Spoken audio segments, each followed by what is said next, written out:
comment se déroule cette première classe? Je vous propose que je réponde aux questions que vous avez posées. On va vérifier que j'ai répondu à votre question. Et puis, on va se donner un temps aussi, il est 18h07. On va se donner un temps d'une heure, 1h30 maximum. Et on va se garder 15 minutes pour se faire une prière méditation à la fin. On terminera par ça. Et vous partez quand vous le sentez. Vous n'êtes pas obligé de rester les 15 minutes. Razak, toi tu es là, je le sais. Tu nous écoutes depuis le Bénin. Alors, ta question, pour ouvrir une voie, il faut donner. Qu'est-ce qu'il faut donner? Il faut donner suite à une demande ou aussi de façon spontanée. Alors effectivement, Joël insiste beaucoup sur le fait de donner. Donc, donner et ouvrir une voie. Quand on cherche l'abondance, principalement l'abondance matérielle, ouvrir une voie, et donc sur la partie abondance, comment trouver l'abondance, comment obtenir cette abondance qui est infinie, c'est en fait en ouvrant une voie et en donnant. Joël insiste donc beaucoup sur le fait de donner, et le don est d'une nature totalement désintéressée. Donc il peut jamais y avoir un don avec quelque chose en attente de. Donc je vais donner, mais j'espère avoir quelque chose de Dieu. Ça, c'est pas donné. Il faut qu'il y ait un don spontané, que ce soit un don d'amour, un don de collaboration, un don de temps, un don d'argent aussi. Donc le don, et il insiste aussi, il a une technique pour amener cette abondance dans sa vie, c'est de dire qu'il faut donner 10% de ses revenus. Donc c'est la même chose que la dîme. Donc donner une dîme, en fait, en donnant un certain pourcentage de ses revenus, en fait, on active en fait la loi d'abondance, en fait. Et effectivement, c'est un peu contre-intuitif, alors on ne le fait pas. On est plutôt en train de thésauriser et aussi d'amasser dans le monde des biens matériels. Mais la loi divine fait que c'est pas dans la vie, c'est pas dans la scène humaine qu'on va obtenir l'abondance en courant après quelque chose. C'est en fait au niveau spirituel qu'on fait une réalisation et qui, elle, nous amène à cette abondance. Et pour ouvrir cette voie d'abondance, il faut donner. C'est seulement en donnant qu'on reçoit, parce qu'on devient une forme de canal, et donc on est alimenté au fur et à mesure de cette progression. Il donne des exemples aussi sur quelqu'un qui donnait 80% de ses revenus, et en retour, il recevait encore plus qu'il ne pouvait dépenser. Donc c'est voilà, c'est ce don. Alors il y avait une question aussi de Sylvain qui posait la question, il n'est pas là aujourd'hui, mais je vais quand même la poser parce que c'était en relation. Il disait justement, des droits d'inscription, vous en avez bien un minimum recommandé. Alors, quand on pratique ou qu'on enseigne la voie infinie, avoir une demande de prix, de coût, de cotisation, un minimum à payer pour participer à un événement voie infinie, c'est un non-sens. C'est un non-sens par rapport au concept de la voie infinie. Comme je viens de vous dire, les concepts de la voie infinie, c'est de ne pas courir dans le monde, qui est un reflet. C'est dans notre conscience qu'on fait les choses, et c'est à un niveau plus profond, plus spirituel, qu'on fait les transformations, qu'on se transforme. Et donc, on ne va pas chercher dans le monde à obtenir quelque chose de ce monde. Donc, on ne va pas obtenir, on ne va pas chercher à financer son temps. Je sais que c'est quelque chose que beaucoup de gens font en termes d'accompagnement spirituel. C'est le temps est monétisé. Et ils en vivent. Voilà, ou ils essayent d'en vivre. En voie infinie, ce concept est juste pas en ligne avec la voie infinie, puisque on va réaliser à travers le don de soi, le don du temps qu'on passe, le don de aider, accompagner quelqu'un qui est dans une situation difficile. En fait, on le fait avec une forme de joie, parce qu'on sait que d'une façon ou d'une autre, Dieu nous récompensera. Si j'ai besoin de quelque chose, si j'ai besoin d'argent, il apparaîtra à un endroit, d'une certaine façon, ça prendra forme. Et donc, je n'ai pas besoin de courir et de demander de l'argent pour organiser un événement voie infinie. Joël ne demandait pas d'argent. Joël, en fait, passait son temps et ses journées principalement à accompagner et guérir les gens. Il traitait une centaine de cas par jour. Il ne demandait absolument pas d'argent pour tout ce qu'il faisait. Il le faisait spontanément. Mais ce don qu'il a établi l'a rendu riche. Alors qu'il s'est retrouvé à un moment donné dans le milieu de sa vie, là, quand il a quitté un peu son ménage et sa vie science chrétienne pour aller vers l'Ouest, il s'est retrouvé sans aucun revenu. Il lui restait plus que 10 dollars et il vivait dans sa voiture. Donc il a connu la pauvreté, il a connu cette difficulté financière, et quand il avait ses 10 derniers dollars, il a encore proposé à une amie de l'inviter à déjeuner avec ses 10 dollars. Voilà. Et il a appris évidemment dans la douleur cette loi d'abondance, mais au fin de sa vie, il était ce qu'on peut appeler un homme riche. Voilà. Parce qu'il a reçu, en fait, sous forme d'héritage, sous forme de dons, tout un tas de choses que les personnes lui ont envoyées. Donc, demander un minimum pour un événement voie infinie, ben, c'est pas du tout en ligne avec la voie infinie. Donc, aussi avec la voie infinie, ben, on va fonctionner avec les dons, mais un don libre, un don libre et pas des dons qui sont forcés ou qui portent d'autres noms. Je sais qu'il y en a dans le monde qui vivent sur le dos de la voie infinie ou qui essayent d'en vivre, hein, qui demandent donc de l'argent pour organiser un événement.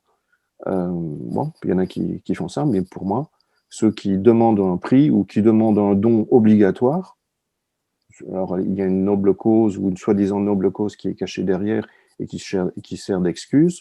En fait, là, on n'est pas dans la voie infinie, on n'est pas dans l'axe de la voie infinie. On cherche à faire de l'argent sur le dos de la voie infinie. C'est ce qu'on appelle en anglais du God business. Et voilà. Et pour moi, cela, c'est des charlatans parce qu'ils ne démontrent pas euh, le message, ils n'incarnent pas le message de la voie infinie. Alors, il y a une question. Comment Joël Goldschmidt s'est libéré de la science chrétienne? Alors, il s'est libéré de la science chrétienne. Il ne le dit pas, il n'en parle pas d'une façon aussi directe. Mais on comprend à travers ses écrits et aussi quand ses étudiantes vont parler de sa vie, comme Lorraine Sinclair par exemple, que à un moment donné, enfin, il touche à la voie infinie grâce à la science chrétienne. Il y touche quand il est encore jeune, parce que son père a la tuberculose en Angleterre et va être soigné par un praticien de science chrétienne. Donc, il adhère à la science chrétienne, il rentre, il devient lecteur, premier lecteur dans une prison, il se dévoue à ça lui parle parce qu'il est sur un chemin de recherche spirituelle, tout ça, ça lui convient bien. Et à un moment donné, ça ne lui convient plus. Il est à saturation. J'interprète par rapport à ce que j'ai lu que d'un côté, l'aspect organisationnel lui pose problème, et il va beaucoup insister dans la voie infinie pour qu'il n'y ait pas d'organisation, que ce soit un mouvement, donc il n'y ait pas d'organisation, parce que dès qu'il y a organisation, il y a en fait des égos qui vont se manifester, et donc ça va poser problème. Et donc tout va partir en sucette à cause de ça. Donc il insiste beaucoup là-dessus, dans la voie infinie, par la suite. Et puis il est poussé aussi par il ressent une pulsion de partir vers l'ouest. Et sa femme ne souhaite pas. Sa femme est aussi science chrétienne. Ils sont dans une communauté. Et donc elle est bien dans sa vie. Et donc ils vont divorcer. Et lui, il va partir. Il va partir sans trop savoir où il va, en fait. Il va vers l'ouest, il va vers la Californie. Il va s'installer là pour un temps, où il va, en fait, où son message voie infini va émerger, en fait. Et puis après ça, il va encore aller plus à l'ouest et il va s'installer à Hawaï. Question de Philippe. Quelle est votre relation à Dieu? Alors, la relation à Dieu, je dirais que c'est une relation de proximité. Dieu n'est pas au ciel. On n'est pas ici pauvres pécheurs sur terre. Dieu est en nous. Et, et donc, cette proximité, comme pour reprendre les mots de Joël, c'est Dieu est plus près que vos mains, Dieu est plus près que le souffle dans vos narines. Donc Dieu, en fait, est notre conscience véritable. Alors, on vit dans notre petit jeu, notre mental égotique la plupart du temps, et juste derrière se trouve, en fait, notre conscience, et c'est là où on peut retrouver notre soi, notre vraie nature, et c'est là où on est en contact avec cette présence divine. Donc, je dirais que Dieu est quelque chose de très intime, et qui est en nous, très proche de nous, toujours avec nous, du moins si on lui ouvre la porte. Si on ne lui ouvre pas la porte, il n'est pas présent dans la scène de vie. Il n'est pas présent, et c'est aussi une des raisons pour lesquelles nos vies partent en sucette ou sont teintées d'horreur. Donc après, on essaye de se débattre dans cette scène de vie pour essayer de trouver une solution à tout ça. Mais le message de la voie infinie, c'est restez calme, restez calme. Donc, ne fonctionnez pas par ce que vous voyez dans la scène humaine, mais fonctionnez par rapport à ce que vous savez de la vérité. Contemplez cette vérité intérieurement, c'est la prière. Et de là, laisser s'écouler, en fait, les messages, ce que Joël appelle la petite voix douce, ce petit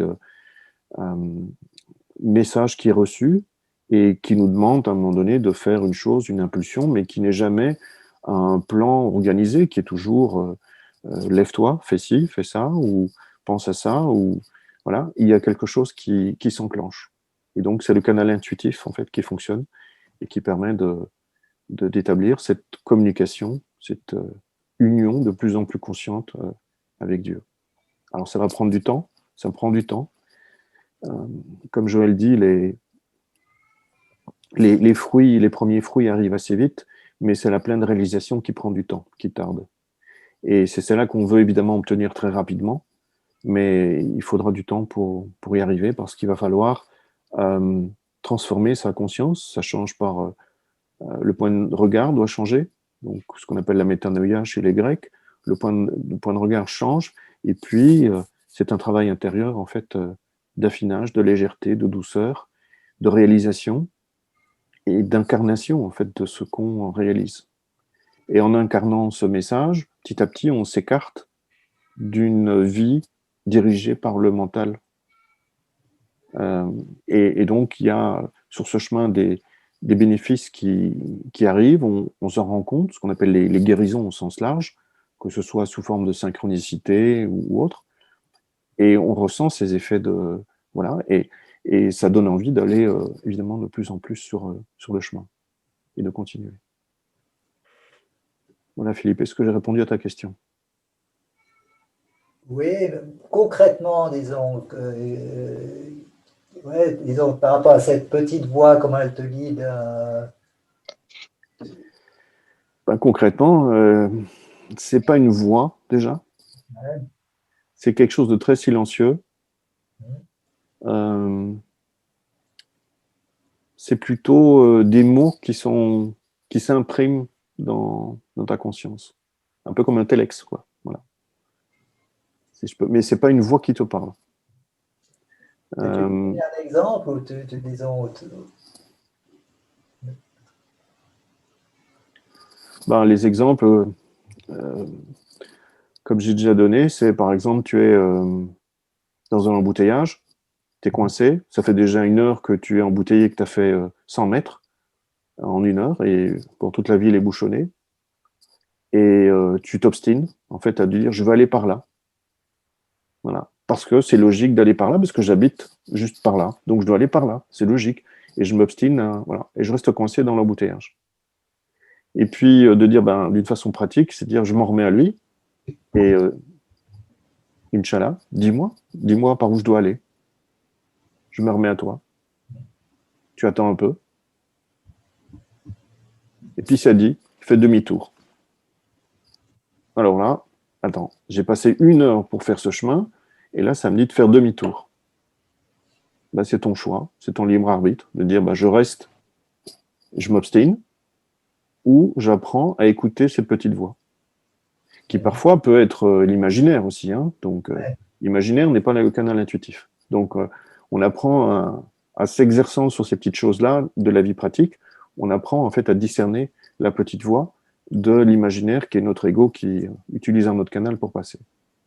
Et donc, voilà, donc je fais demi-tour et je vais dans le sens opposé où je suis censé aller, sans savoir où je vais. Et puis un peu plus loin, ça me dit tourner à droite. Je tourne à droite et ça roule bien, évidemment, parce que je suis pas dans le sens de l'embouteillage. Et puis je prends une autre direction, puis à un moment donné, ça me dit tourne à gauche. Et je trouve que ça n'a pas de sens, et de nouveau, je me dis, bah non, je ne vais pas aller par là. Et je me retrouve de nouveau dans un embouteillage. J'aurais pu l'éviter. Et dès que je peux, ça me dit de nouveau tourner à gauche. Je tourne à gauche, et puis finalement, je vais, en suivant définitivement la petite voie, je vais sortir de la ville par un chemin bah, qui m'était pas venu à l'esprit, mais en fait, donc il trace des petits points comme ça, instantanés, et je suis sorti en fait de l'embouteillage de la ville en 15-20 minutes au total, 15 minutes, voilà. Donc ça, c'est un exemple concret, et il faut apprendre à exercer ça concrètement. Il faut apprendre à ne pas fonctionner par son mental tout le temps, qui réfléchit, qui raisonne. Lui, c'est le piège. Lui, c'est le piège. Voilà. Le matin, en te réveillant, tu te mets comme ça, déjà à l'écoute de cette petite voix. De matin, en me réveillant, c'est plutôt, comme Joël le conseille, de faire une prière, en fait, avec une intention qui est chez moi, une parole que j'avais lue chez Joël qui disait euh, je souhaite marcher dans les pas que tu as dessinés pour moi. Donc voilà, je souhaite marcher dans les pas que tu as dessinés pour moi. Ça, c'est la petite phrase que je me dis le matin, qui en fait a une forme de lâcher prise et de le laisser me guider. Voilà. Et puis après, il y a une forme d'impulsion qui se manifeste du genre douche, où ça peut être dire jardin. Bon, ok, ben, je vais travailler dans le jardin. Et je sais que quand je suis ça, à ce moment-là, tout est facilité. C'est-à-dire que quand, ça ne, quand tu te forces les choses, à ce moment-là, c'est lourd, pénible. Mais quand en fait, tu as cette impulsion, tu vis comme à travers un flux qui se déroule à travers toi, ben alors tout est facilité. Est-ce que tu poses des questions aussi, justement, des fois, comment être orienté par rapport à une décision? Oui, mais c'est dans un sens, oui, dis-moi quoi faire, je m'en remets à toi. Hmm. Et alors j'attends. Voilà, j'attends que la réponse vienne. Hmm. Et ça ne vient pas toujours nécessairement dans les 10 secondes, hein, ce type de réponse. Souvent, ces réponses-là, elles viennent le lendemain ou 2-3 jours après. Hmm.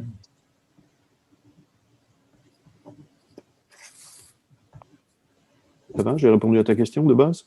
Oui, oui, oui, c'est très intéressant. Oui, enfin, il y avait une question de Sylvain qui était très proche. Quelle est la nature de Dieu selon la loi infinie? Car cela découle de toute compréhension de la vérité, me semble-t-il.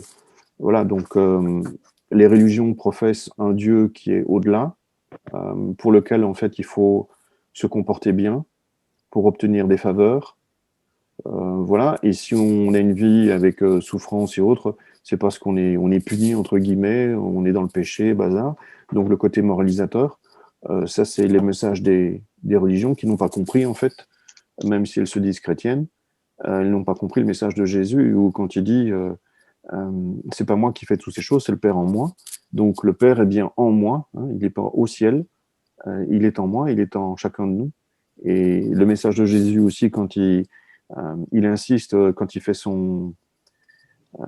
il saccage le parvis du temple, etc., où il insiste beaucoup sur le fait que c'est à travers le cœur qu'on a accès à Dieu et qu'on n'a pas besoin d'aller dans un temple pour avoir accès à Dieu. Donc d'accord, ça va. la nature de Dieu, donc, elle est le fait qu'il est en nous, plus près que notre narine, il est en fait dans notre conscience. Et il ne demande qu'à passer. Il ne demande qu'à... Il frappe à la porte en permanence, doucement. Voilà. Et c'est à nous, d'abord à savoir qu'il est là. Hein, ça prend parfois quelques années aussi, je dois l'avouer pour moi. Et puis, apprendre à le laisser passer. Alors, une question de Véronique. Si Dieu est tout, qu'est-ce que ce libre arbitre qui nous est donné il nous est autorisé de nous positionner et de nous distancier de Dieu. Si ce n'est un pouvoir, de quoi s'agit-il? Alors, fondamentalement, quand on sait qu'on est donc Dieu en émanation et qu'il est tout et qu'il n'existe rien en dehors de Dieu, et c'est d'ailleurs un des problèmes, on va y revenir avec les questions sur la guérison, il n'existe rien en dehors de Dieu, rien. C'est déjà, voilà, c'est le terme de omniscience, omnipotence, omniprésence, les trois omnis de Dieu qui sont repris par Joël. Donc, il n'existe rien d'autre que Dieu. Donc, s'il n'existe rien d'autre, nous, avec notre petit jeu dans ce monde, que sommes-nous? Donc, est-ce qu'on a un libre arbitre? Fondamentalement, non, puisqu'on va revenir tôt ou tard à la source, on va revenir comme l'enfant prodige revient chez lui à la maison, donc on va revenir à découvrir qui on est. Ça va prendre du temps, et à travers les expériences qu'on va vivre, on va donc avoir une autre type de compréhension de cette libre arbitre. Alors le libre arbitre, ça commence aussi quand on peut décider ou pas d'adhérer à une erreur. Voilà. Ça va très vite là. Là il faut. Bon. Mais donc on pourrait dire que le libre arbitre, c'est aussi ça. C'est dans ce chemin d'expérience, c'est de se dire que je suis face à une erreur. Est-ce que j'adhère ou pas à cette erreur? Si j'en suis pas conscient de ce libre arbitre, j'adhère automatiquement à l'erreur, qui est souvent un cauchemar, et c'est le processus de la chute. Voilà. Et je suis donc entraîné par mon petit jeu, en fait, à vivre dans ce monde, à m'exprimer, etc., etc. Et c'est toujours que le petit jeu qui essaye de montrer qu'il est présent. Alors, question de Sylvana. Choisit-on de suivre la voie infinie ou en est-on choisi? Je pense que on est ici tous autour de cette table digitale, un peu partout dans le monde. Je pense qu'on n'a pas l'impression qu'on a choisi. On a plutôt été amené à découvrir cette voie infinie. Et il y a plein d'histoires pour chacun de nous sur la manière dont on est arrivé à découvrir cette voie infinie. Donc, il y a plutôt une notion d'appel. Et alors, ça peut être voie infinie, comme ça peut être autre chose. Hein. Il n'y a pas de, c'est pas que la voie infinie est au-dessus de tout le reste. Mais en termes de spiritualité véritable de type non duel, on a à un moment donné une forme d'appel. Alors l'appel, il peut commencer aussi quand on est dans l'énergétique et autres. On va dire que c'est les prémices. Mais à un moment donné, on va découvrir cette voie infinie ou courant miracle ou Vedanta. Et puis ça va parler plus profondément. Il y a quelque chose qui s'ouvre plus profondément et donc il y a cette forme d'appel. Donc je pense qu'on est plutôt appelé. Alors, question de Corps de Philippe. Quels sont les avantages d'un mental non conditionné sur un mental conditionné comme la science chrétienne? Donc c'est tout le message de Joël hein, qui était praticien de science chrétienne et qui donc arrive à se rendre compte qu'il faut dépasser ce modèle-là et aussi qu'il y a un risque, et il va en parler, qu'à travers la science chrétienne, en fait, on recrée une dualité. On recrée une dualité dans son mental. En voulant remplacer les mauvaises pensées par des bonnes et créant ce jeu de mauvaises pensées, bonnes pensées dans la science chrétienne, on crée en fait une dualité et donc on a une forme de chute. Donc de nouveau, ça ne va plus fonctionner. Les grands praticiens de science chrétienne ne sont pas tombés dans ce panneau-là. Ils ont trouvé déjà, par le travail intérieur, cette unicité. Et donc, ça a donné des résultats.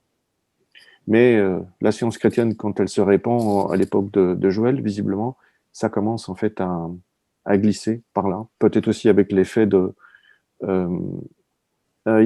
donc, il va se rendre compte que c'est pas en remplaçant une pensée par une autre qui fait que c'est pas non plus la pensée elle-même qui engendre le mal. Donc, le fait de penser négativement donne quelque chose de mal. Ça, c'est en fait qui va être repris, au-delà de sciences chrétiennes, qui va être repris par le mouvement Nouvelle Pensée d'Emmett Fox, etc., qui va donner le think positif, donc où on essaye de remplacer une idée par une autre.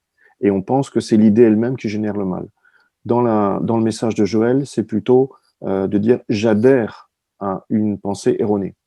Parce que de moi-même, en moi, dans ma conscience, je n'ai pas la capacité de créer le mal. Je ne peux pas créer le mal. Donc, c'est simplement j'adhère à une erreur et cette erreur crée dans ma conscience cette scène de vie qui est erronée. Elle manifeste une forme d'erreur. Et j'adhère à ce que je vois, donc elle prend corps en moi, cette erreur, cette souffrance, cette maladie. Voilà. Mais elle n'est pas due à le fait que je pense mal. Ici, des exemples sur... il parlait de quelqu'un notamment qui avait un cancer et qui disait mais cette personne a toujours été extrêmement gentille. Bon, une personne gentille qui a un cancer, ça ne colle pas. Donc à simplement adhérer quelque part à une erreur et indépendamment qu'elle soit gentille ou méchante. Il insiste aussi beaucoup sur le fait que c'est pas parce qu'on est gentil au sens bien comme il faut, au sens moralisateur même de la religion, c'est pas ça qui donne l'accès en fait à la spiritualité. Et quand on nie l'erreur, on ne le fait pas justement aussi ouais, avec autorité quand même, nier l'erreur. Est-ce que c'est pas un conditionnement de... Oui, alors tu rebondis bien. Donc, en reniant d'une façon trop autoritaire l'erreur, tu lui donnes de la force. Parce que tu la prends très au sérieux, puisque tu y mets beaucoup de force en opposition. Donc, tu crées la dualité en toi, et donc tu renforces l'erreur. Et donc, il faut avoir ce côté très doux, intérieurement. Il y a une forme de dénigrement, mais c'est très doux. C'est-à-dire qu'on reconnaît qu'il y a quelque chose apparaît sous forme d'une erreur, on peut la regarder de face, mais on ne lui donne pas de force parce qu'on sait qu'elle n'existe pas réellement. Elle apparaît dans ma scène de vie, mais elle n'a pas de force intrinsèque qui lui permette de vivre. Il n'y a qu'une seule chose qui existe, c'est Dieu. Il n'y a que lui. Donc si je reste ancré dans cette contemplation qu'il n'y a que Dieu qui existe et qui n'est que amour, donc il ne peut pas créer le mal, puisque par nature, il ne la connaît pas. Le mal n'existe que dans le mental humain.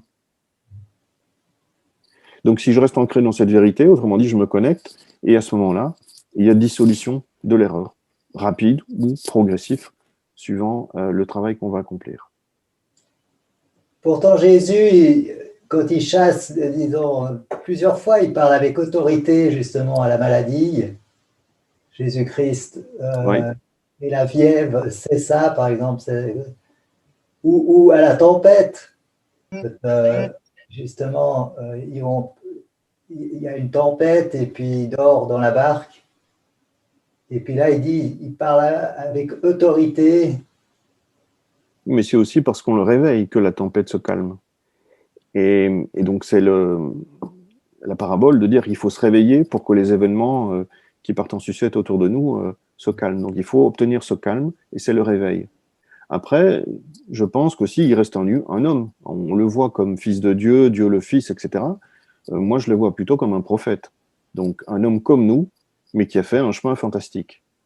Et il reste homme. Et donc, je pense que par moment, il a peut-être dû aussi un peu s'exaspérer de donner un message que personne ne veut entendre.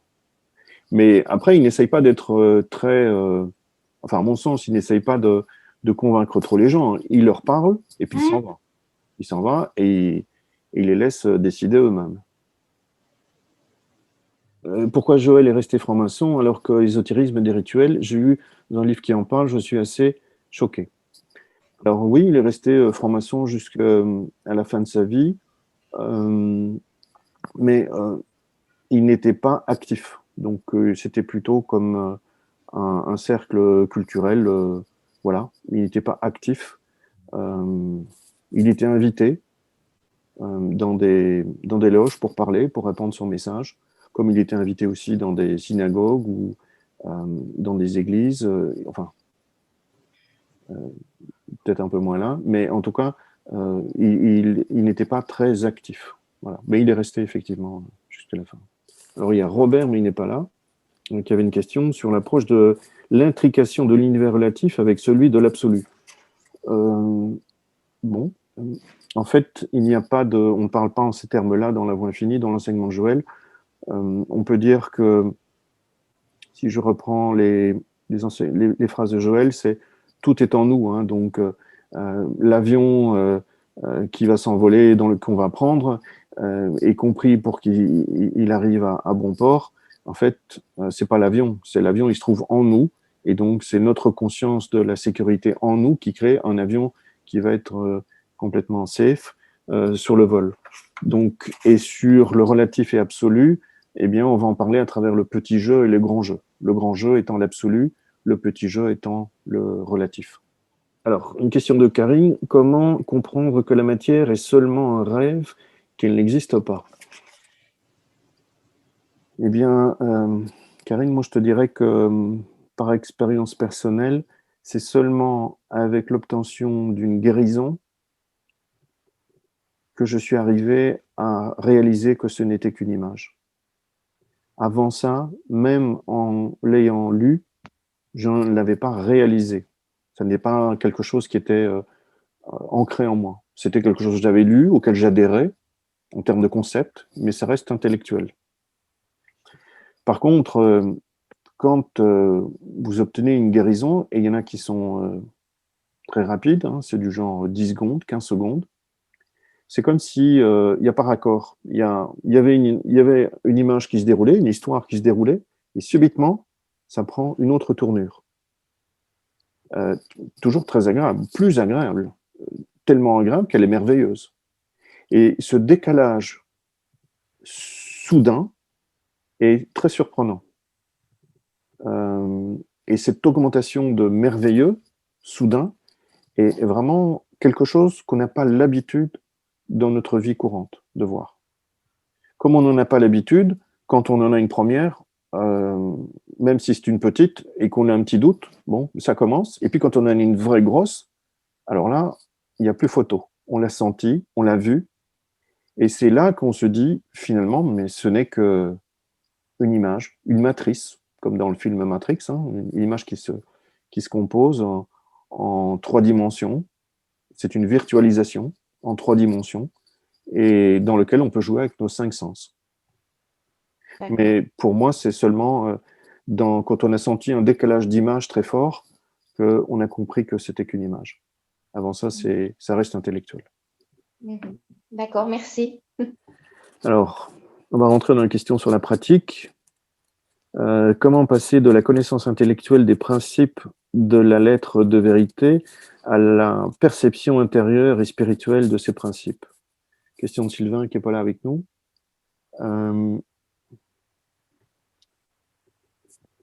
C'est seulement par le travail intérieur, de transformation de notre niveau de conscience vers un niveau de conscience plus proche de l'unicité avec qui on est véritablement, à travers la pratique de la prière où on va contempler la vérité intérieurement.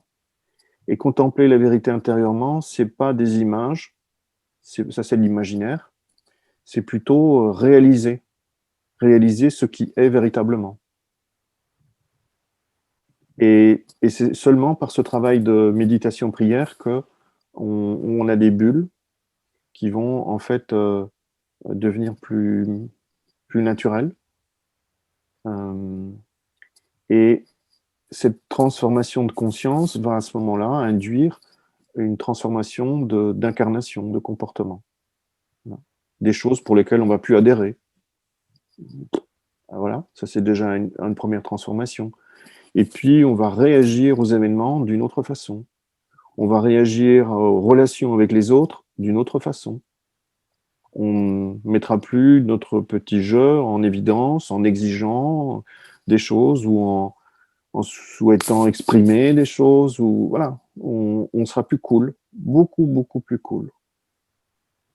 Et on laissera passer la vie à travers nous et on laissera passer cette conscience Dieu, conscience amour, conscience abondance à travers nous. Et c'est un chemin merveilleux. Et donc, au plus on en voudra de plus en plus et on se mettra de plus en plus dans cet état parce qu'on va le chercher pour qu'il passe à travers nous. Mais bon, comme je l'ai dit là tout à l'heure, la phrase de Joël, les premiers fruits arrivent vite, mais c'est la pleine réalisation qui demande du temps. Et ça demande du temps parce que dans notre conscience, on a encore des tâches dans la conscience qui obturent la lumière, si je prends cette image.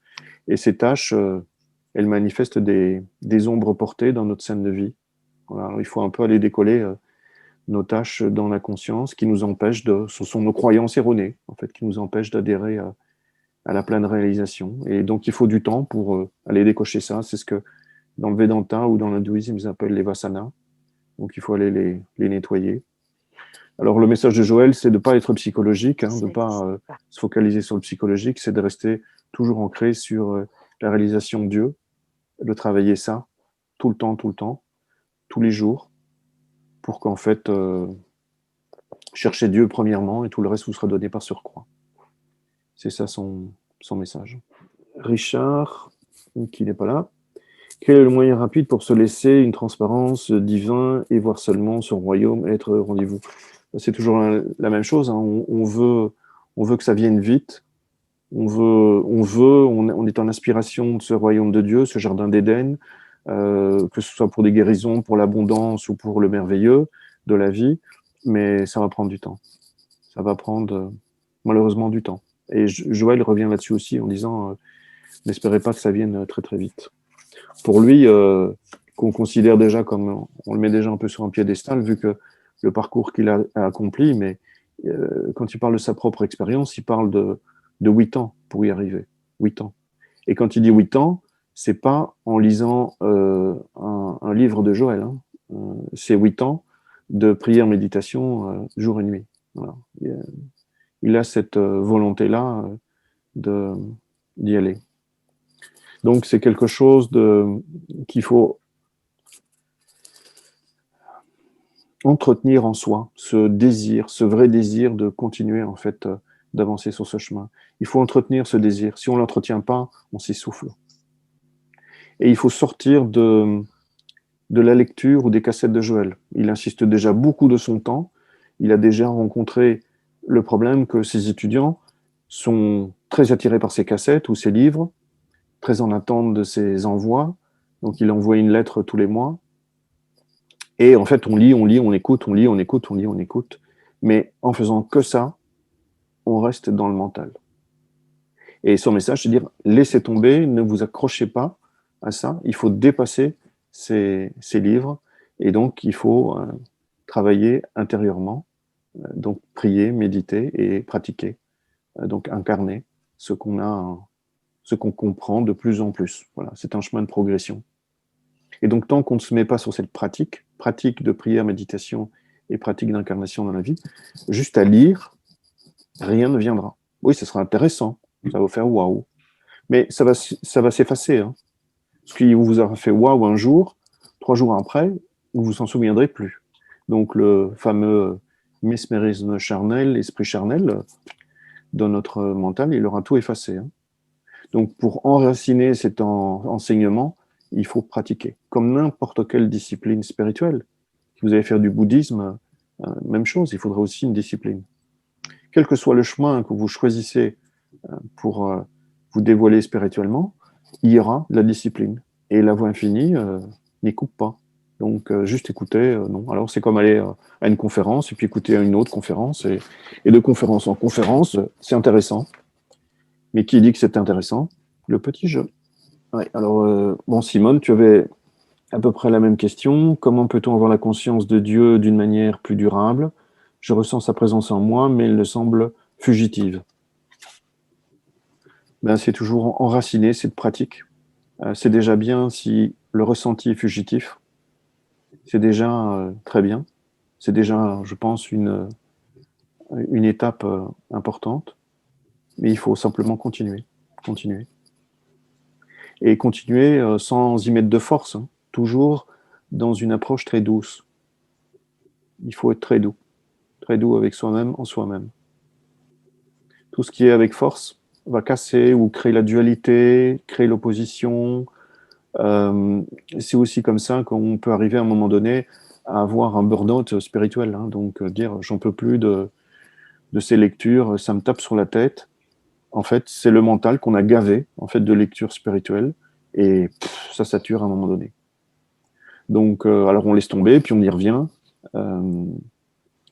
Et en fait, c'est passer à la pratique. Passer à la pratique et première étape de pratique, c'est prière, méditation et ensuite la pratique dans l'incarnation de la vie tous les jours où on va adhérer ou ne pas adhérer aux erreurs. Voilà. On va avoir ce travail intérieur de lucidité et de libre arbitre, de dire non, j'adhère pas à ce que je vois.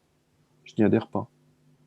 Voilà. Et là, c'est voilà, pratique. Serge, Oui. et quelle est la discipline que tu pratiques, que tu utilises dans ta vie quotidienne? Peut-être ça peut nous inspirer. Alors, plusieurs choses. Hein. Il y a d'abord le matin, quand on s'éveille, il faut éviter de partir immédiatement dans son mental en disant qu'est-ce que je dois faire ce matin, je dois courir pour ci, qu'est-ce que je dois encore faire d'autre. Là, la journée, elle part de travers, à coup sûr. Donc ça, il faut refuser. Et il faut plutôt avoir un moment de prière. Alors on se dit, mais on n'a pas le temps, il faut y aller. Ben non, on va voir qu'en fait, le temps, il est relatif. Et quand on va prendre ce temps de prière, méditation le matin, au réveil, en fait, tout va se dérouler très naturellement et on ne sera pas stressé. Voilà. Donc, le premier temps, c'est ce matin, au matin, c'est faire une prière réalisation, donc avec une phrase, par exemple, pour se lancer, pour se chauffer avec le temps. Et puis après c'est plus qu'un sentiment, une réalisation intérieure. Mais on peut commencer avec une phrase du genre je souhaite marcher dans les pas que tu as accomplis pour moi. C'est ce que j'ai fait pendant plusieurs années. Et je le refais encore hein, par moment. Voilà, il n'y a pas de, il y a pas de problème à le refaire. Donc il y a ce moment de prière. Donc il faut rester intérieurement dans le calme. On est allongé, etc. Et puis on reste calme. On réalise que Dieu est, qu'on a une opportunité d'une nouvelle journée de vie et qu'on en est heureux. On ne veut rien. Hein. Je veux pas ci, je veux pas ça, je veux pas que mes problèmes soient disparus, etc. Non, je veux rien. Je veux absolument rien. Je réalise que Dieu n'est que harmonie invariable. Je reste là-dedans. Mais s'il est harmonie invariable, ça me porte déjà le sourire aux lèvres. Hein. Donc quand on réalise Dieu, très naturellement, on a un sourire aux lèvres qui se dessine. Voilà. Et même si vous êtes tout seul, vous allez le voir. Et puis après, sur le reste de la journée, moi, j'active une alarme sur mon téléphone mobile. Il sonne toutes les heures. Toutes les heures, il sonne et c'est un rappel, en fait, à la prière. Voilà. Et au moment où je l'attrape et je l'éteins, dans ce moment-là, j'ai une pensée. Même elle est fugitive, fugace, mais je pense, en fait, je réalise Dieu sur une fraction de seconde. C'est une prière instantanée. Voilà. Et ça, donc, je l'ai toutes les heures. Ce rappel à la prière est très pratique. Ça nous empêche de rester dans un flux de la vie quotidienne où on est dans notre mental en train de courir et se débattre. Et on a un rappel à soi. Et, oups, pourquoi je cours? Pourquoi je cours dans tout ça? Ben non, calme-toi. Voilà, il y a ce rappel-là. Donc c'est juste quelques secondes. Oui, ouais, quelques secondes. Ça marche très bien, ça fait des petits trous tout au long de la journée. Et puis, après, il y a des moments de prière plus profondes. Les prières plus profondes, plus longues alors, qui viennent se rajouter à ça. Elles apportent quelque chose de plus. Voilà. Elles apportent un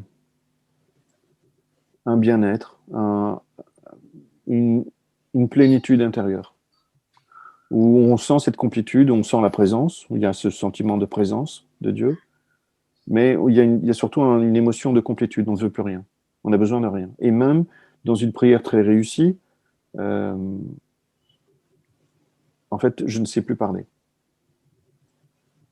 Je ne sais mentalement pas vocaliser quelque chose, et donc ma bouche ne sait même pas parler. D'abord, je me rends compte que ma bouche ne sait pas parler, et puis je me rends compte que c'est même mental que je ne sais pas parler. on était dans une prière profonde et en sortant, eh bien, on est juste bien. C'est un peu comme si on avait fumé quelque chose, mais on n'a rien fumé et on est super bien. Et voilà. Et ça, on l'a déjà eu à plusieurs, je pense, quand on a prié ensemble. Après, je continue toujours à lire Joël un peu, mais si vous lisez Joël, il ne faut pas le dévorer. Il faut lire par petit peu. Petit peu, c'est une page ou 3 pages maximum, mais par petits pas. Par petits pas. Et aussi pour enraciner les concepts de vérité, ce que je faisais, c'était en fait, je soulignais les éléments qui étaient en fait waouh dans ce que je lisais, dans ma lecture du jour. Et d'ailleurs, c'est cela que je vous envoie par mail. C'est les envois quotidiens, ce sont ces waouh que j'ai encore. Mais quand j'étais seul, ce que je faisais, c'est que le lendemain, je relisais ce que j'avais souligné, voire même ce que j'avais souligné 2 jours avant, pour lutter contre cet effacement de ce que j'avais compris.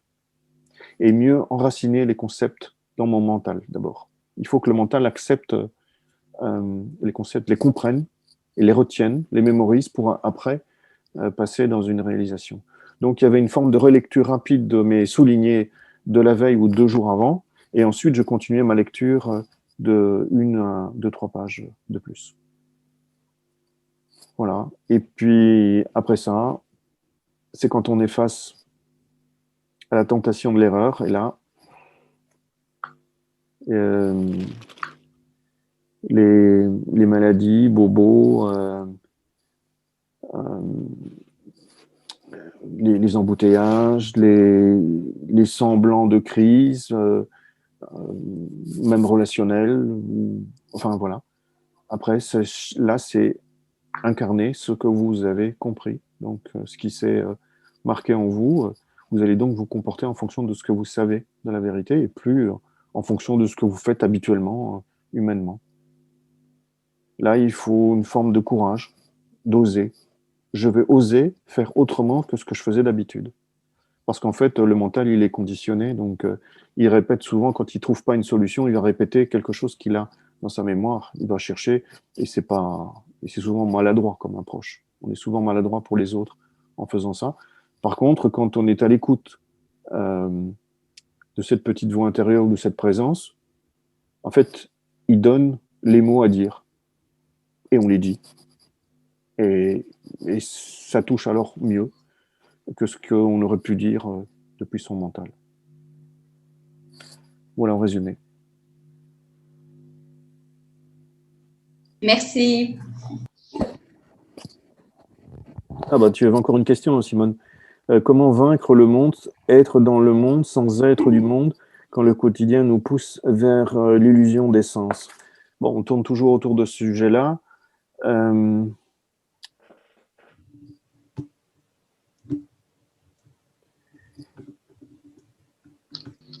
Il y a 2 choses qu'il faut bien enraciner.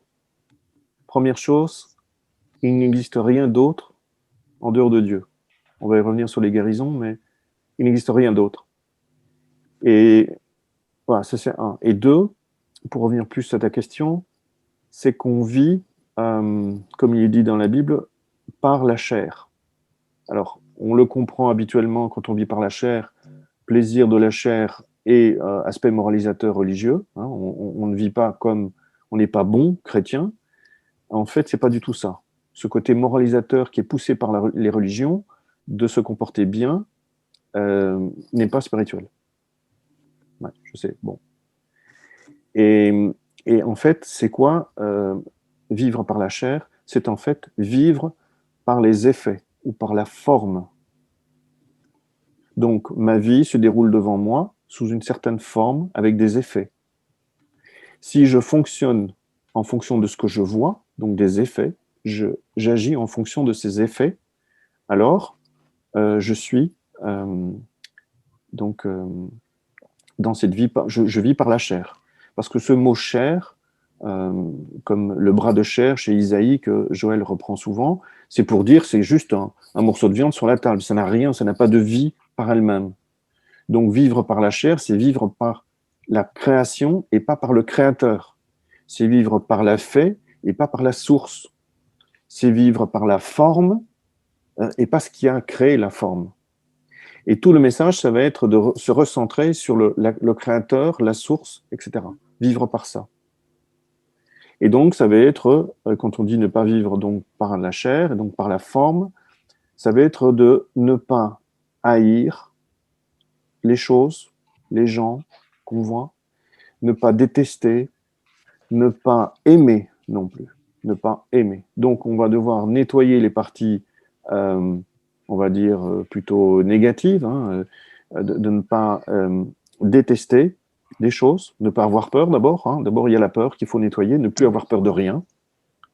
Voilà, il n'y a plus besoin d'avoir peur, ça c'est première étape. Et puis ensuite, on va enlever ce qui est négatif en nous, donc ne plus juger les autres, voilà, ne plus les, parce que quand on les déteste, on les juge. Hein, en fait, quand on dit celui-là il est bien, il est génial, on le juge en bien. Mais donc ça veut dire que on considère qu'il y en a qui sont pas géniaux. Donc on est induit par là, en vivant par cette chair, par cette forme, on induit un comportement de duel dans notre mental. On vit en jugeant tout le temps. Voilà. Donc il faut se dégager de ce jugement et se dégager de cette vie par la forme. Et on va tout le temps se remettre en intérieur, on va vivre parce qu'on sait de la vérité. Et quand on ne sait pas, on s'en remet à la vérité. Et elle nous dirige. Mais on ne va pas juger par rapport à la scène, donc à la forme. C'est ça, vivre par la chair. C'est de se dégager de cette forme. Et donc on doit en devenir conscient qu'il y a cette forme. Voilà. Et cette forme, elle est poussée, enfin, elle est créée dans notre mental. On n'est pas un humain projeté dans le monde, hein. On est en fait une conscience qui projette ce monde et on est 7 milliards à projeter sur cette plaine de jeu. On projette en fait nos scènes de vie. Et on va donc s'harmoniser mécaniquement avec ceux qui sont dans les mêmes croyances. Bonne ou mauvaise, l'univers nous place aux endroits. Voilà, mécaniquement. Donc pour ceux qui ont une conscience plus ouverte à la vérité, il y aura donc ouverture du Jardin d'Éden sur Terre. En tout cas, on va commencer à le voir apparaître. Et pour d'autres, qui vont dire, ben, c'est le voie infinie, comme quelqu'un une fois écrit, c'est pour les bobos écolos, donc des esprits simples, ils ne sont pas dans une ouverture encore par rapport à ça. Donc, pour eux, ils vont rester dans une vie où il y aura lutte, parce que inconsciemment, ils ont acquis la croyance que c'est le plus fort qui l'emporte, par exemple. Voilà. Et ça va se refléter dans leur scène de vie. Simone, est-ce que j'ai répondu à ta question? Oui, merci Serge, très bien. Bon, Philippe, j'ai répondu à ta question aussi. On est dans les mêmes gammes de réponses. Comment vivez-vous la réalité tous les jours avec la voix infinie? Je pense que j'ai répondu. Ingrid, e-performs, which is given me to do. Quel conseil donnez-vous pour lâcher prise au quotidien, au regard de nos activités professionnelles, familiales, etc., pandémie, Covid, etc. Ben, je vais redire évidemment ce que je dis ici, c'est pas vivre en fonction de ce que je vois. Donc je vais d'abord refuser la peur. La peur, elle cristallise. Hein. Donc quand on a peur, on est foutu. Hein. Donc on est hors jeu, hein, clairement. Donc quand il y a des scènes autour de nous, il faut savoir que quand on est dans une scène d'erreur, où voilà, Dieu n'est jamais présent. Hein. On a toujours envie que Dieu vienne pour corriger quelque chose, mais il ne viendra pas, parce qu'il vient à travers nous, il travaille à travers notre conscience. Donc si nous, on adhère à une erreur, ou on ne s'ouvre pas à Dieu, il ne sera donc pas présent dans notre scène humaine. Et donc, on manifeste alors les erreurs enfin, on co-manifeste avec tout le monde, hein. On n'est pas tout seul, hein. On est 7 milliards à faire ça. Donc, il faut neutraliser la peur. Ça prend du temps, neutraliser ses peurs. Et puis, c'est rester dans ce calme qui répète tout le temps, be still, rester calme. Et donc, ne pas adhérer. Si je n'adhère pas à tout ça, ce que je vois ne va donc pas me toucher. Je peux très bien porter le masque et sortir en rue, pour autant. Mais intérieurement, je reste dans cette vérité que je sais. Si à partir du moment où en marchant, j'ai à nouveau peur, ben là, je suis entre guillemets un peu foutu à nouveau. Je dois chasser cette peur en moi pour réaliser, tout en marchant, je prie en marchant, pour chasser cette peur et réaliser à nouveau que c'est une tentation qui m'est donnée. Hein. Bon, pour l'instant, on est dans un gros cauchemar. Mais c'est aussi dans ces moments plus difficiles où il faut être spirituel, véritablement, au sens véritable du mot spirituel, parce que quand tout va bien, que la vie est belle, qu'une belle après-midi et qu'on va se prendre un thé bio du Tibet pour faire spirituel, ça va bien, tout le monde adhère. Par contre, dès que ça part en sucette avec le monde et le Covid, là, il y en a beaucoup qui tombent. Hein. Il y en a beaucoup qui n'adhèrent plus à des messages de type non-duel, hein, qui laissent tomber. Hein. Ils reviennent avec c'est important, restez chez vous, etc. Donc, ils manifestent la peur et ils transmettent la peur avec un côté soi-disant bienveillant, mais c'est toujours une transmission de peur. Cela, comme il est dit dans la Bible, 10 000 tomberont à gauche, 10 000 tomberont à droite. Le chemin est droit et étroit, il n'est pas facile à trouver et il n'est pas facile à rester dessus. Et c'est la raison probablement pour laquelle on est dans cette vie, on est là pour expérimenter ce nouvel équilibre qu'il faut obtenir. Je peux intervenir, Serge? Comment? Oui, vas-y. Oui, le problème, c'est que là, on touche à un fait de société avec le Covid, c'est qu'on nous impose une erreur de manière générale. Et c'est une hypnose collective qu'on nous impose. Moi, j'entends ton message que je peux sortir avec le masque, mais si j'ai pas envie de porter le masque, parce que quelque chose en moi me dit que la vie est plus forte que ce qu'on m'impose visuellement et auditivement, Jésus-Christ a chassé dans le temple, il a piqué une colère et sa colère était saine. Hein. Il a remis tout le monde. Il a remis tout le monde d'équerre. Je suis l'épée, etc. Mais dans ce monde. Mais si tu veux t'énerver, qui veut s'énerver? Oui, tu vas me dire que c'est le petit jeu. Voilà, donc ça part déjà de travers. Ça part déjà en sucette. Donc tu glisses déjà. Moi, je dirais que tu glisses déjà. En voulant. Bon, tu as compris que je me faisais l'avocat du diable, parce qu'on est plusieurs. Hein. Je pense qu'on a tous ces questions en tête. Oui, mais c'est. On est à une époque charnière, ça c'est sûr, mais d'où l'intérêt de se réunir en petits groupes comme ça pour se rappeler qu'il y a un enseignement qui est autre que ce que j'entends et ce que je vois à la télé. Mais bon, voilà, je voulais un peu avoir ton son. On a eu l'occasion de discuter tous les deux. Ouais. Mais voilà, certes, mon petit jeu se manifeste actuellement, mais j'ai l'impression aussi que c'est mon cœur qui se manifeste.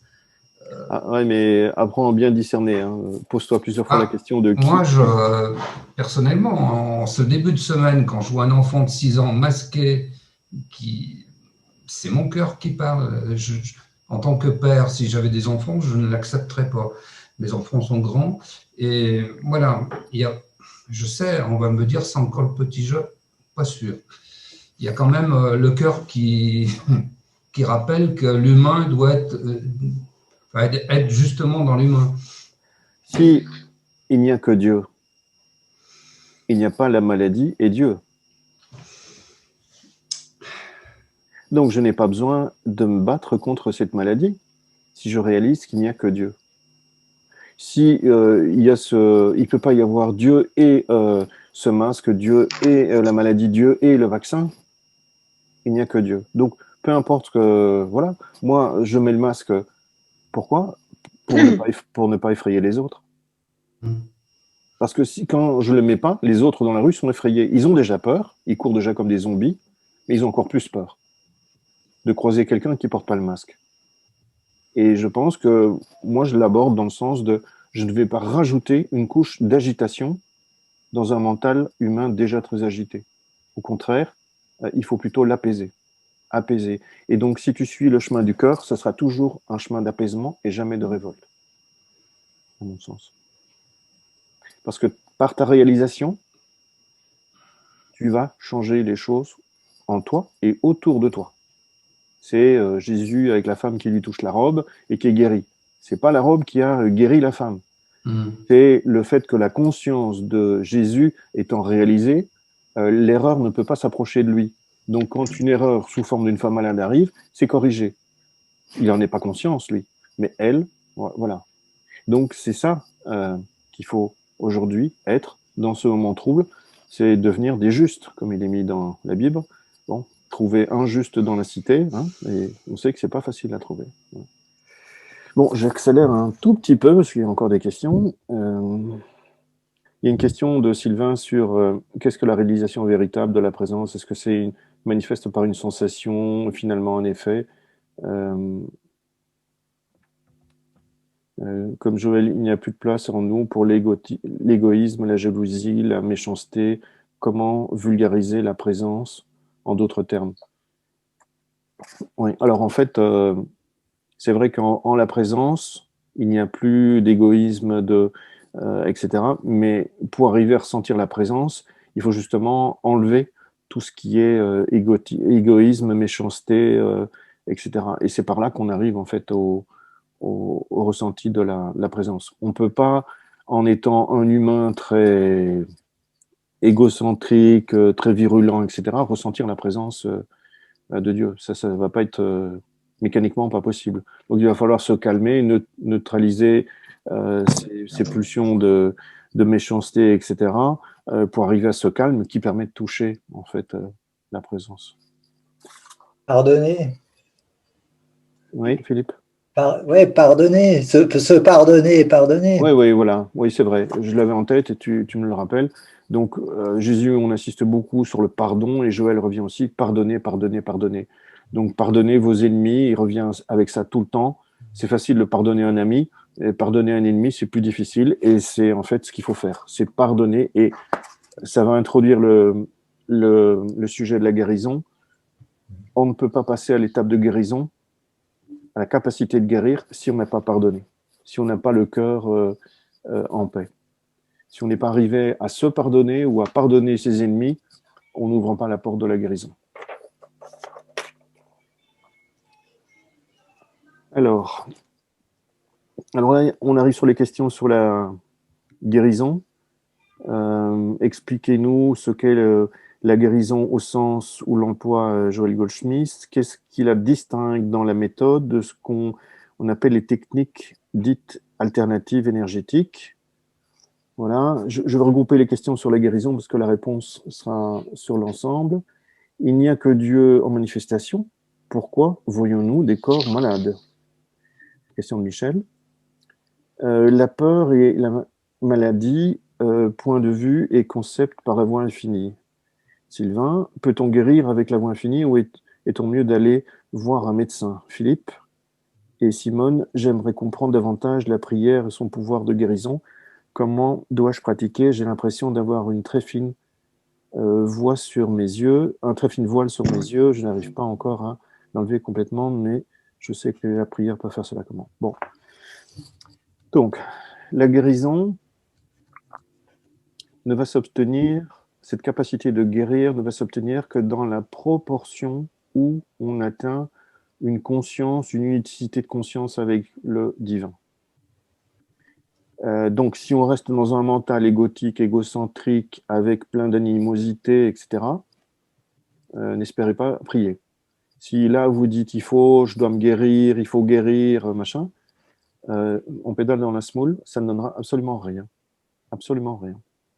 De dire que Dieu, pourquoi est-ce qu'il n'intervient pas dans la scène, je ne comprends pas, Dieu, il ne voit pas le problème. Ce n'est pas dans sa nature, l'erreur, donc il ne la voit pas. Et comme on n'a pas invité Dieu, donc du coup, on est coincé dans notre cauchemar. Et donc on en revient au concept des religions qui ont dit, c'est parce qu'on n'est pas assez bon, on n'est pas assez juste, on a trop péché, blablabla. Ce concept moralisateur, il faut se faire bien apprécier. Tout ça, c'est faux. C'est faux. Tout ça est faux. Parce qu'il faut arriver à la réalisation qu'il n'y a que Dieu. Donc, il n'y a pas la maladie et Dieu. Si j'adhère consciemment ou inconsciemment à ça, donc si je vois une maladie, autrement dit, et que je dis, bah, il est malade, non seulement je le renforce dans sa croyance, mais je dis donc qu'il est, autrement dit, je dis qu'il existe Dieu et la maladie. Et je demande à Dieu d'intervenir. Ça ne fonctionne pas, parce que la maladie n'est pas connue pour Dieu, elle n'existe que dans notre mental. Et en plus, elle n'est pas réelle. Elle est perceptible, mais elle n'a pas de source réelle. Elle ne peut pas se maintenir. Donc, il faut que j'arrive à réaliser qu'il n'y a pas Dieu et quelque chose. Il n'y a pas Dieu et une maladie. Ça, c'est déjà un grand pas, si j'arrive à réaliser ça. Donc, en premier point, il faut se nettoyer, il faut prier pour vos ennemis, comme dit Joël.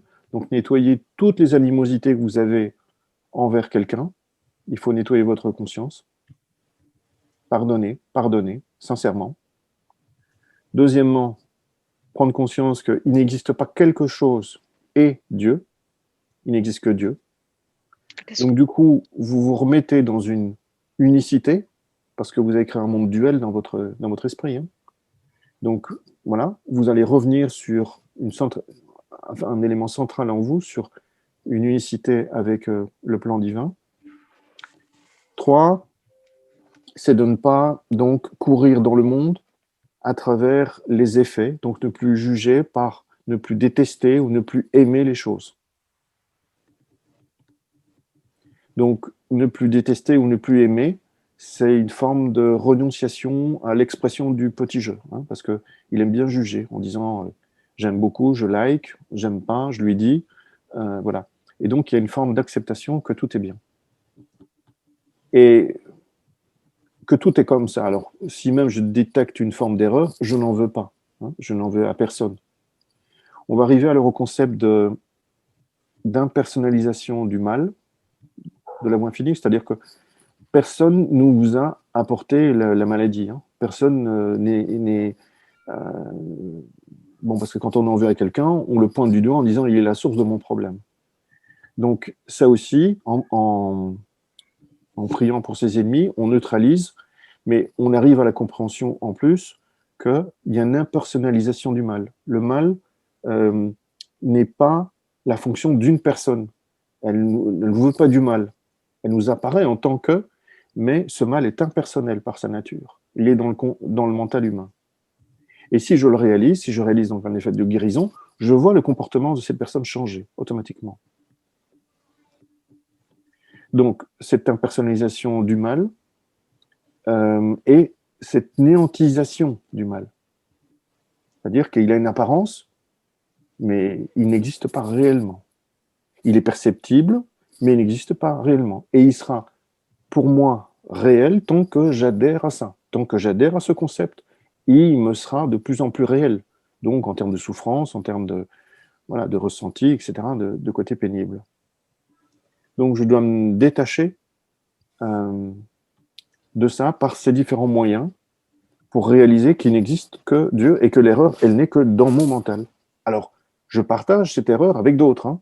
Si on constate quelqu'un qui semble être malade et qu'on est autour de lui, on dit « Ah, naturellement, on va dire il est malade. » Bon, ben, on se renforce dans la croyance. On a tous plongé. Hein. Donc, il faudrait, si possible, en avoir au moins une des personnes qui disent non, je n'adhère pas. Intérieurement, je n'ai pas besoin de l'afficher aux autres. Hein. C'est intérieurement que je dois le faire. Hein. Le dire aux autres, essayer de les convaincre, ça ne sert absolument à rien. Hein. C'est pas ça. Il suffit qu'il y ait une personne qui le réalise pour que ça corrige. Injuste, suffit. Injuste. En nous, il existe l'infinité de Dieu dans notre conscience. Hein. Donc on n'a pas besoin de marteau en plus, hein, ou de marteau magique style Thor. On n'a pas besoin de tout ça.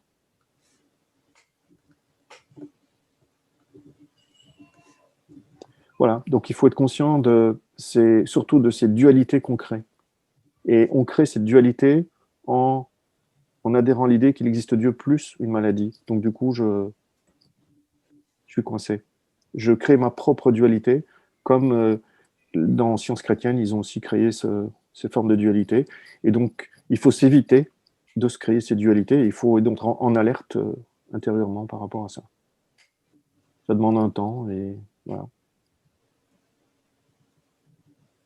Après, on ne guérit pas non plus. Hein. Il n'y a rien à guérir, donc il n'y a personne qui guérit quoi que ce soit.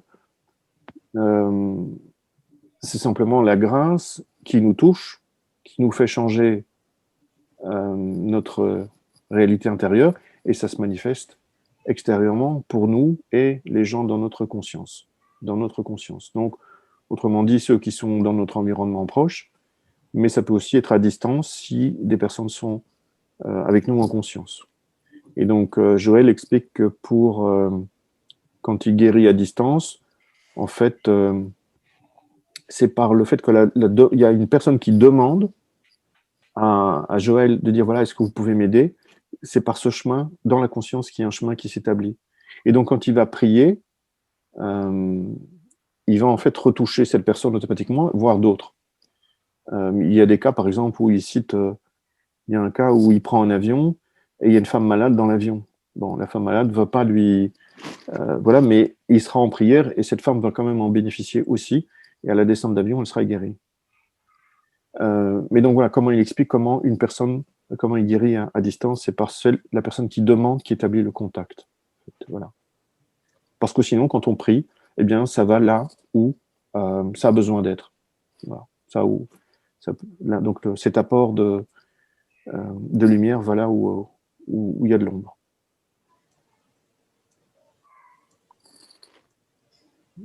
Et donc, dans la prière de guérison, il insiste aussi beaucoup sur le fait qu'on ne prend jamais le malade ou la maladie avec nous dans la conscience.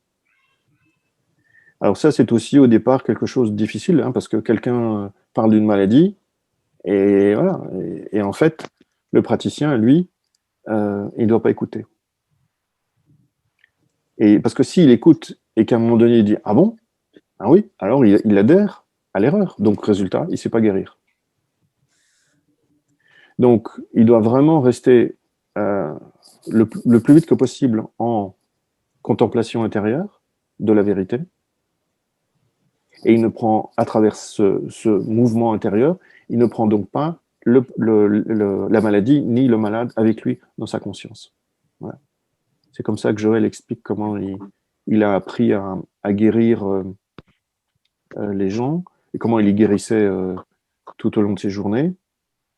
Maintenant, quand on l'écoute parler de sa première guérison, parce que nous, on le voit à travers ce qu'on a lu, et c'est éblouissant, on le met sur un piédestal, et c'est vrai c'est un grand maître. Mais quand on l'écoute parler sur sa première expérience de guérison, ça n'a pas été aussi facile que ça. Hein. Donc, il dit de lui-même, dans le premier temps, on me demandait de soigner un mal de ventre ou un mal de tête, des petits bobos, ce que je faisais. Voilà, ça donnait des résultats très vite. Et puis, un jour, on me téléphone et on me demande si je vais aider une personne qui est en train de mourir de tuberculose. Elle n'en a plus que pour quelques heures. Il dit, je réponds oui, et juste après, il dit, bah, je ne sais pas ce que je vais faire maintenant. Je ne sais pas comment. Je suis perdu. Et il va s'accrocher jour et nuit sur ce premier cas. Et il y aura des hauts, et puis il y aura des bas. Donc, il y aura des télégrammes qui vont lui arriver, qui vont dire, ça va mieux, elle a quitté les soins intensifs, non, ça va de nouveau moins bien, elle est de nouveau sur le point de mourir. Et donc, il va s'accrocher comme ça, et ça va prendre 3 semaines pour en fait que cette personne quitte le soin intensif. Et il faudra environ, je crois, 13 semaines pour qu'elle puisse se remettre, sortir. Hein. Et il faudra 13 mois pour qu'elle soit complètement dégagée de toute maladie. Et comme il dira, après, c'est aussi devenu une praticienne de voie infinie. Elle ne connaîtra plus son lit que pour dormir. Elle ne le connaîtra plus jamais pour autre chose que dormir. Voilà. Et donc, ça montre qu'il s'est accroché. Il ne faut pas croire que c'est un truc magique. Hein. Il y a un travail à faire en conscience et ça demande de la dextérité. Et là aussi, de une forme de discipline, dextérité qu'il faut acquérir. Et à un moment donné, ça devient de plus en plus facile. Voilà. Oui, par rapport à, tu parlais aussi, ben, pourquoi pas d'aller voir un médecin. Ah oui, pardon. Mm. Alors, Joël insiste aussi sur le fait de dire, si vous n'y arrivez pas, allez voir un médecin. Hein. Allez voir un médecin. Allez voir un médecin. Et moi, je dirais, ben, sur le chemin où vous allez voir le médecin, vous pratiquez, vous priez. Vous devez vous faire opérer, ben, vous pratiquez, vous priez. Et tout va se dérouler mieux, de toute façon, voire même, il peut y avoir des effets miraculeux déjà qui s'affichent. Vous aurez peut-être besoin d'aller voir ce médecin pour vous mettre dans une forme de relâchement, simplement, qui vous permet d'accéder à la prière. Et sans le médecin, vous allez peut-être rester coincé. Donc, Joël insiste beaucoup, dire, en plus, on n'est pas capable de guérir tous les cas. Lui, il dit, sur la tuberculose, c'est les cas difficiles, à son époque, avant qu'ils avaient la pénicilline, il y a une personne qui n'a pas pu guérir de tuberculose, donc il n'est pas arrivé à chaque fois, mais on a au moins guéri une dizaine. Il a guéri des cancers, mais il n'a pas guéri le cancer de sa femme. Ouais, c'est dur. Un des grands guérisseurs, il n'arrive pas à sauver sa femme, donc une épreuve assez douloureuse pour lui. Donc il dit aussi que si un praticien n'arrive pas, ça va dépendre de sa conscience, hein, de son niveau de conscience, eh bien il faut aller voir un autre praticien, qui, ça peut, pour lui, peut-être faire office de solution, mais en tout cas d'aller voir le médecin, de ne pas rester comme certaines sectes religieuses en disant si mon enfant est malade, c'est la volonté de Dieu. Donc ça c'est totalement faux et irresponsable. Voilà. Eh bien écoute, il nous restait une question et elle était pour toi. Joël a dit, c'est une question d'Alexandra, Joël dit qu'il ne faut pas rechercher la guérison, mais que la conséquence naturelle de l'unicité avec Dieu. Je comprends cela et malgré tout, je n'arrive pas à me départir de mon envie de guérir ma souffrance physique. Que faire de ça, de cet instinct naturel de survie qui veut être débarrassé de la souffrance physique? OK. Tout d'abord, Alexandra, merci pour ta question. Et puis, bonjour tout le monde. Je suis vraiment désolée pour mon super retard. En fait, en termes de guérison, la meilleure façon de ne pas guérir, c'est vraiment d'essayer de guérir. Et ce que Joël recommence, en fait, c'est un lâcher-prise. Et plus on va laisser l'esprit faire le travail, mais c'est plus qu'on va aboutir à des résultats vraiment tangibles. En ce qui me concerne, c'est difficile pour moi d'en parler, mais je prends le risque de partager avec vous. L'été dernier, ça fait 1 an, j'avais été diagnostiquée de cancer du sein, dont j'ai été guérie complètement. Et la raison, c'est que je me souvenais, durant tout le processus, je pensais pas à guérir, je pensais pas à la guérison. J'ai juste accepté le fait et puis je me suis dit qu'il y a qu'un seul pouvoir et ce pouvoir-là, c'est Dieu. Et à partir de là, ça a été un lâcher-prise total, complet. Et donc, j'ai pas essayé de guérir, j'ai même pas essayé de remettre ce qui m'arrivait en cause ni en perspective. Tout ce que je faisais, c'était juste me dire, OK, j'ai accepté le fait et puis on y va comme ça. Donc, Alexandra, moi, ce que je t'encourage à faire, c'est vraiment de pas penser à la guérison parce que il n'y a pas de maladie en Dieu en tant que tel. Il n'y a pas de maladie en Dieu. Dieu n'a pas créé la maladie. Donc, c'était ça mon mindset, c'était ça la mentalité que j'ai entretenue durant toute l'expérience, c'est que Dieu n'a pas créé la maladie. Donc, la maladie, il n'y a pas de réalité dans la maladie. Il n'y a pas de réalité dans rien que Dieu n'a pas créé. D'accord? Donc, si tu entretiens ce genre de pensée-là et que tu te laisses aller, et puis d'une certaine façon que tu acceptes le fait que tu n'y es pour rien. C'est juste l'influence de ce qu'on appellerait du mental universel, ok? C'est ce qui est autour de nous, c'est l'énergie qui est autour de nous et puis qu'on reçoit. Et plus on est dans tiraillement-là, plus on est dans ce « oh, je veux guérir », mais c'est plus qu'on va attirer, on devient comme une éponge à ce moment-là et puis on s'attire ces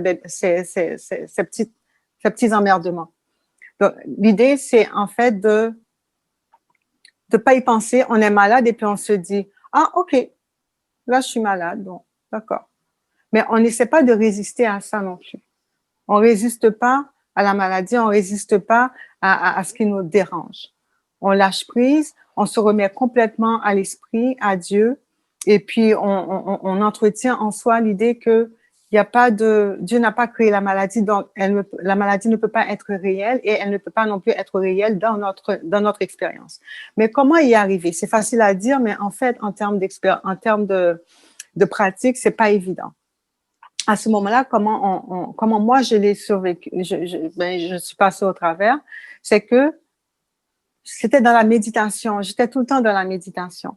Et c'est pas des méditations de 20 à 30 minutes, pas du tout. C'était des petits bouts de méditation. Donc, une méditation de 5 minutes. À chaque fois que l'idée me revenait, l'idée de la maladie, je me disais non, ça peut pas faire partie de mon expérience parce que Dieu ne l'a pas créée. Et si Dieu ne l'a pas créée, elle n'a pas d'existence réelle en tant que telle. Et puis voilà, j'ai été guérie complètement de cette expérience-là. Je ne sais pas si ça répond à ta question, Alexandra, ou si ça te satisfait comme réponse. On t'entend pas, Alexandra. Entendez? Oui, oui. Ok. En fait, moi, ma question, c'est comment justement se départir du contrôle. Parce que tout ça, j'entends, je comprends. Mais quand la souffrance physique est là, moi, il y a un contrôle qui est toujours là, même dans mes méditations. Et je ne sais pas comment lâcher ça. Est-ce que vous m'avez entendu? Oui, on t'a entendu. Encore une fois, moi je parle en termes de ma propre expérience. Comment j'ai lâché ça? C'était dans ce détachement total au concept de maladie. Parce que en fait, ce que probablement vous entretenez, Elisabeth, c'est le concept de la maladie. Et se départir de ce concept, ce serait comme une première étape, je pense. Comme, qu'est-ce que la maladie? Là, on est dans l'analytique, c'est vrai, mais est-ce qu'elle est la souffrance? Plus on est attaché à l'esprit, moi, plus je m'attachais à l'esprit, mais c'est moins que j'avais de souffrance. Donc, peut-être que commencer par accepter, développer un peu plus de foi dans l'esprit, dans Dieu. Peut-être d'un certain côté, il y a encore un attachement à la souffrance, un attachement à ce côté physique, à ce côté humain. Et c'est vraiment t'accepter comme t'es un peu plus qu'un être humain. Accepter la divinité de ton être. Et puis, plus ça va prendre de l'ampleur en toi, mais c'est moins tu vas avoir ce genre de douleur-là, ce genre de souffrance-là. Aussi, Alexandra, ce qui me vient à l'esprit, c'est quand tu parlais du mot contrôle. Quand il y a contrôle, il y a forcément ce mental qui force. Mais en arrière-plan, est-ce qu'il n'y a pas une peur d'un vide? Parce que dans mon expérience, quand il y a ce contrôle, et je l'ai vécu pas de la même façon que toi, mais j'ai beaucoup ressenti je m'imaginais être sur une corde dans une grotte et j'accroche la corde et je vois pas le fond et je veux pas lâcher. C'était l'image dans mes rêves cauchemars. Et je restais accroché. Et donc, ce contrôle que je voulais toujours garder, c'est en fait une peur du vide. Une peur qu'il n'existe rien au-delà du petit jeu. Et voilà, j'avais envie de rajouter ça avec ce qu'a dit Ritsa. Je pense que c'est te rassurer sur qu'il existe bien quelque chose au-delà pour que le contrôle s'amenuise et par là te rapprocher de la divinité qui est déjà en toi, donc tu tombes pas dans le vide en fait. Ouais. Bon, chers amis, je pense que le temps est écoulé pour aujourd'hui. Donc on va en rester là pour aujourd'hui. On vous enverra un message pour vous demander ce que vous en avez pensé, etc. Et comme je vous l'ai dit, pour terminer, je vous propose de terminer sur une prière méditation. Vous partez comme vous voulez.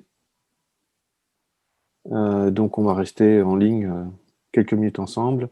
Je resterai le dernier, en fait. Je fermerai, j'éteindrai tout le dernier. Donc la prière méditation en voix infinie, c'est une recherche de silence.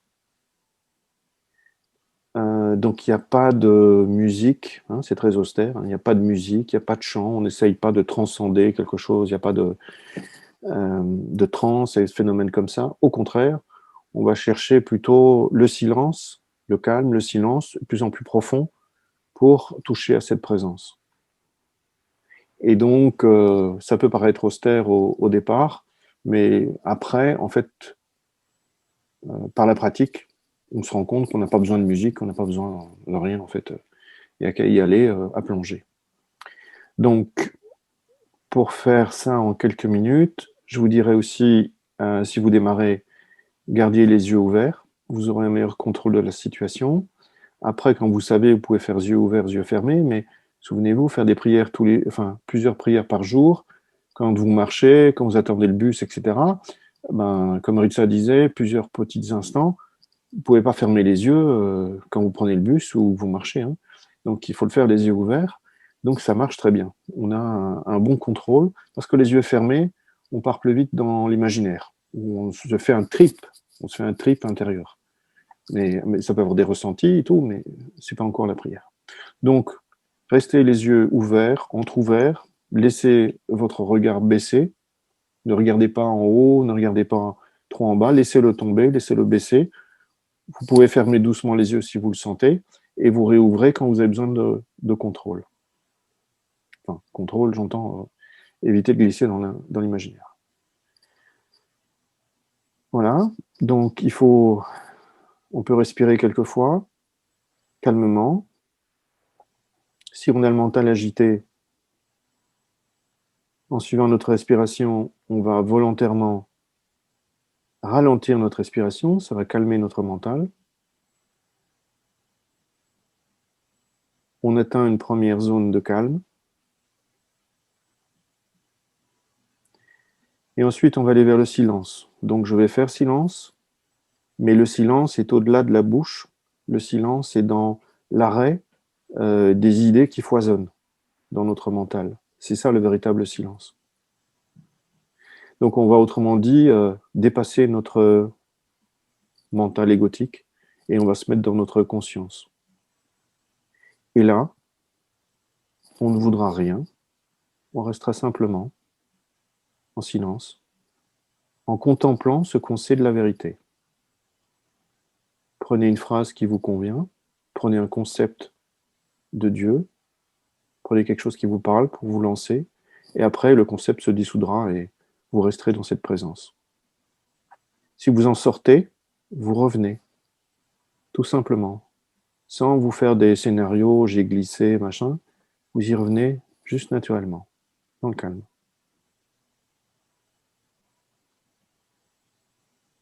Voilà, on y va.